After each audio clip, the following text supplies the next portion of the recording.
जब तक कि हम ये कानून निरस्त ना करा लें। और निरस्त ये कानून होगा, ये मैंने कॉल दिया, जंतर मंतर से दिया ना कि ये कानून आएगा तो ये कानून जाएगा भी, ये मेरा कॉल है। मैंने कहा था ना, तो मैं कोई भी बात कच्ची नहीं करता हूँ। कपिल मिश्रा साहब का मैंने बोला था एफआईआर दर्ज होगी तो हुई। मैंने जो बातें कही हैं, एनआरसी एक्ट आज तक लागू नहीं हुआ, ये एनआरसी सीएनआरसी के प्रोटेस्ट में मैंने कहा था, आज तक लागू नहीं हुआ तो नहीं हुआ। तो उसी प्रकार से ये भी हमारा वादा है, बिल्कुल जैसे अभी आईआईटी के 2 छात्र थे। अस्सलाम वालेकुम। तो दोस्तों, देश भर के मुसलमानों के लिए बड़ी खुशखबरी निकल कर सामने आ रही है कि इंशाल्लाह वक्फ अमेंडमेंट बिल वापस लिया जाएगा।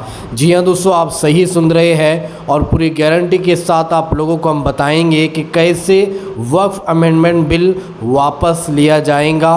क्योंकि आज जो सुप्रीम कोर्ट के एक बहुत बड़े वकील है एडवोकेट महमूद पराचा सर, उन्होंने वक्फ अमेंडमेंट बिल को लेकर आज एक बड़ा खुलासा कर दिया है कि वक्फ अमेंडमेंट बिल जो है वापस लिया जाएगा। जिस तरह से पार्लियामेंट के अंदर वक्फ अमेंडमेंट बिल को मंजूरी दे दी गई है और ये पूरे देश भर में ये बिल लागू हो चुका है, ठीक इसी तरह से ये बिल वापस भी लिया जाएगा।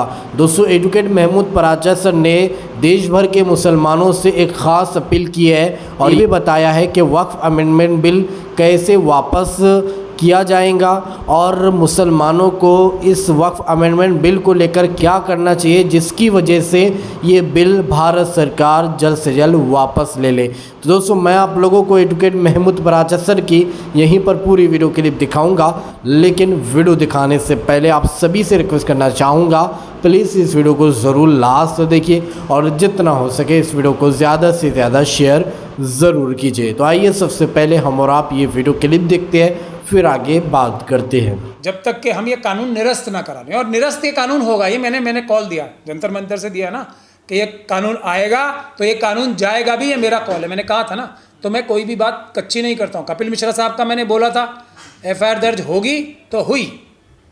मैंने जो बातें कही हैं, एनआरसी एक्ट आज तक लागू नहीं हुआ, ये एनआरसी सीएनआरसी के प्रोटेस्ट में मैंने कहा था, आज तक लागू नहीं हुआ तो नहीं हुआ। तो उसी प्रकार से ये भी हमारा वादा है, बिल्कुल जैसे अभी आईआईटी के 2 छात्र थे, उनका पुलिस ने एफआईआर नहीं की, हाई कोर्ट ने एफआईआर नहीं की, तो हमने तब वादा किया था ये एफआईआर होगी, तो सुप्रीम कोर्ट से हमने आदेश कराए। तो मैं कोई बाकी लोगों की तरह हवाबाजी करने वाला व्यक्ति नहीं हूँ। मैं बोल रहा हूँ ये आया है तो ये जाएगा भी, लेकिन जब तक ये जाए तो उसमें 3-4 चीज़ें हैं जो हमें करनी है।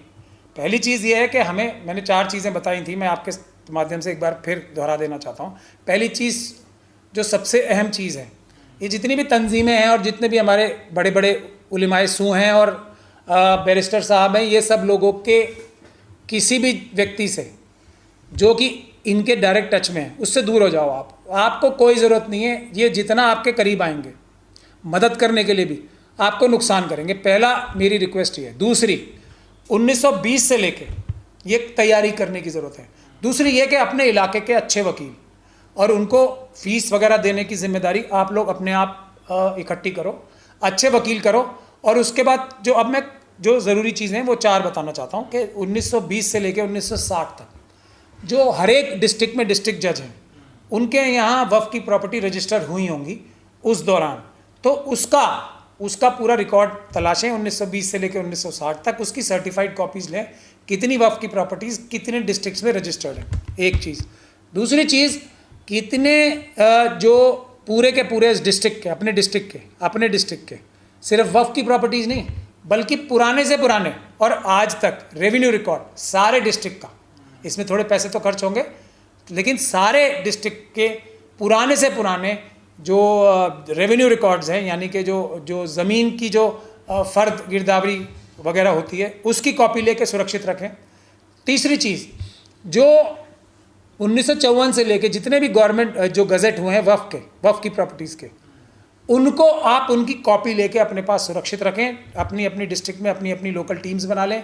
चौथी चीज़ महत्वपूर्ण, वक्फ की किसी भी प्रॉपर्टी, चाहे तो वो वक्फ गज़ेट में हो या नहीं हो, किसी ने वक्फ क्लेम भी की हो, उस पर कितनी लिटिगेशन यानी कि मुकदमे चले हैं, भले ही वो मुकदमा आप हार गए हो, ठीक है, या जीत गए हो, उसकी डिटेल्स जितनी पुरानी से पुरानी और लेटेस्ट मिलें।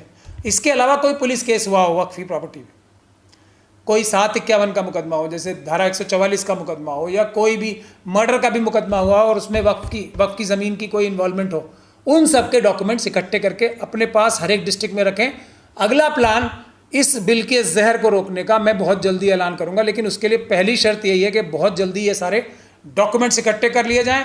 घबराएं मत, मेरे पास सब चीज़ों का तोड़ है, प्लान मैंने कर रखा है, लेकिन मुझे मदद की ज़रूरत है। और मदद में सबसे पहली मदद ये है कि ये जो हमारे टॉप लीडरशिप है ना, जो आरएसएस और बीजेपी के एजेंट हैं, इनकी मदद ना लें, इनसे हाथ जोड़ दें। जहाँ भी ये लोग आएँ, इनसे कहे जी हमसे कोई वास्ता नहीं है, आपको जो करना है अपना अलग करो, हमसे बात मत करो, पहला। लेकिन इसमें शर्त यही है, और अच्छे वकीलों की एक टीम अपने डिस्ट्रिक्ट में करें। तो जी हाँ दोस्तों, आप लोगों ने सुप्रीम कोर्ट के एक बहुत बड़े वकील है एडवोकेट महमूद पराचर सर, उनकी ये वायरल वीडियो क्लिप देखी है, जो इस वक्त सोशल मीडिया पर ये वीडियो वायरल हो रही है, जिसमें उन्होंने पूरे गारंटी के साथ कह दिया है और ये भी कहा है कि मैं वादा करता हूँ कि ये बिल जो है 101% वापस लिया जाएगा इस। और साथ साथ उन्होंने जो भी मुसलमान इन 3-4 कामों को करेगा तो वक्फ अमेंडमेंट बिल रद्द किया जाएगा, भारत सरकार इस बिल को वापस ले लेंगे। इस तरह का ये अनाउंसमेंट एडवोकेट महमूद पराचर सर ने कर दिया है। तो दोस्तों, एडवोकेट महमूद पराचर सर की इस वीडियो देखने के बाद अब आप क्या कहना चाहोगे वक्फ अमेंडमेंट बिल को लेकर? आपकी इस बारे में क्या राय है, तो कमेंट में अपनी राय लाजमी बताइएगा। तो चलिए दोस्तों, इसी तरह की इन्फॉर्मेशन लेकर आपकी खिदमत में एक बार फिर से हाजिर होंगे। जब तक अपना ख्याल रखिए और अपने इस भाई को अपनी दुआ में याद रखिए। अल्लाह हाफिज़।